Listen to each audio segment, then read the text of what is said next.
Hello and welcome to Valentine's Culinary School.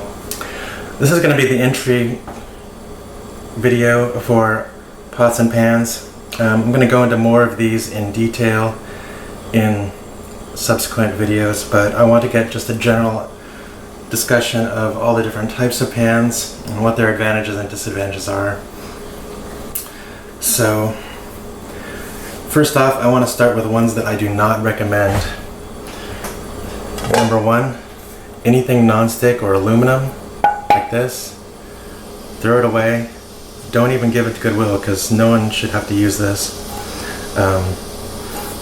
If it's non-stick, this PTFE is always going to get scratched and it's always going to wind up in your food, and you don't want to be eating this. This is not good to eat. It's not food.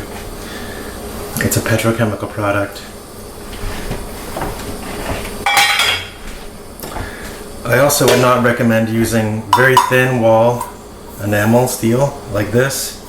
Here's a great example of why. One, it cracks, but that's also because it's so thin that it doesn't have enough meat of iron to it to expand and contract slowly enough to prevent the enamel, which is basically bonded glass, from cracking off. And also, if you ever burn anything in one of these things, it's so difficult to clean, really difficult to clean. If you have a large pot like this, where there's a strainer involved in a larger pot, you know, this is fine for doing a crab boil. Because it's all water, it's probably not going to burn on it, it's probably not going to crust up. But why risk it, you know? Why even risk that trauma? Why not just get something that's quality from the beginning? That would be my suggestion. So that's what to avoid. I guess the next level of least preferability would be something that's a thicker stainless like this, but it still has a very thin bottom to it. And that thin bottom will really encourage burning. And especially since this is probably an older stainless. It's real Revereware, made in USA.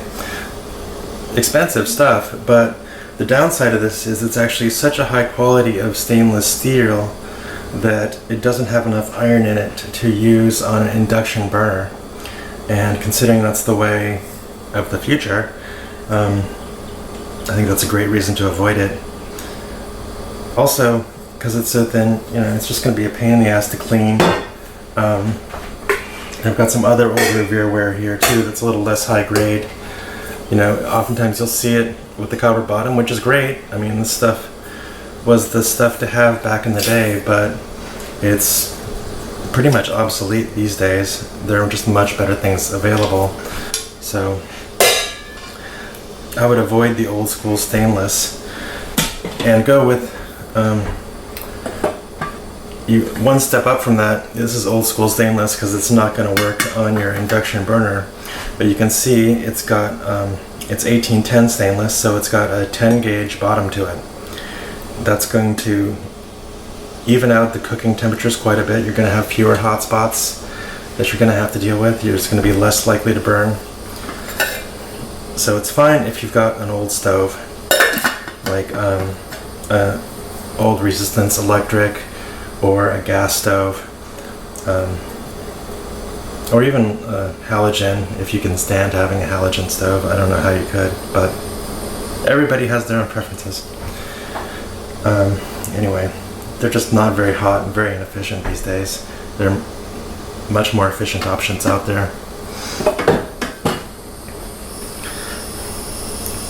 Going up the level of grades, we have, for stainless, we have something more like this. This is a sandwich,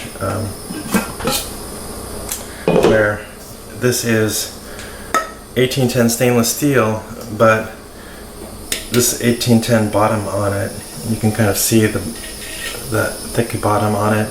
There's a layer of aluminum on the inside of that, and because of that layer of aluminum, it heats up much more quickly, it heats up much more evenly, it distributes the heat better across the whole bottom of the pan,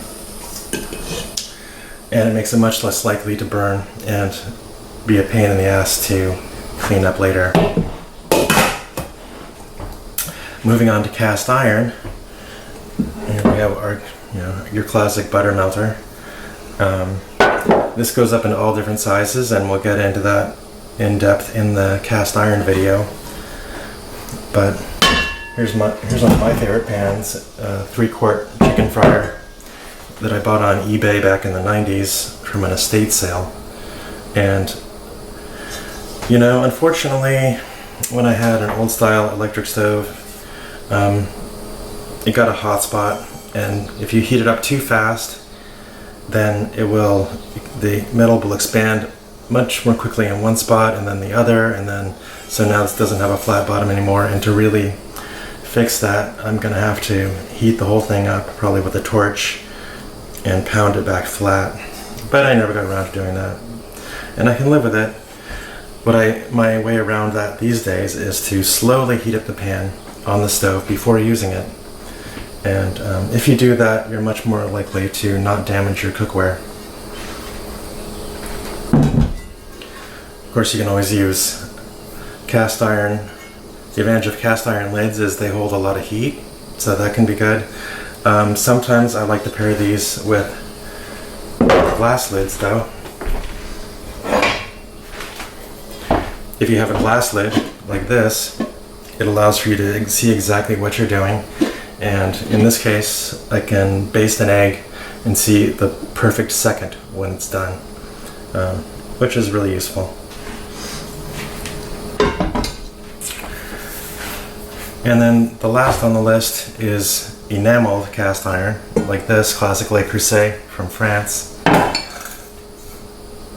This is useful for doing soups, sauces,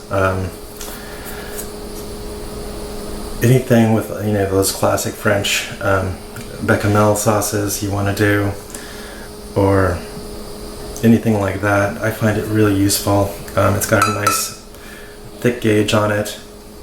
If you don't heat it up and cool it down too slowly, you won't have to worry about the enamel cracking and popping off, but that can happen. And we'll get more into that in the cast iron video. Alright, my name's Valentine. May you eat well and be well. May you be blessed. May you have unconditional love for all beings. I'll see you in the next video.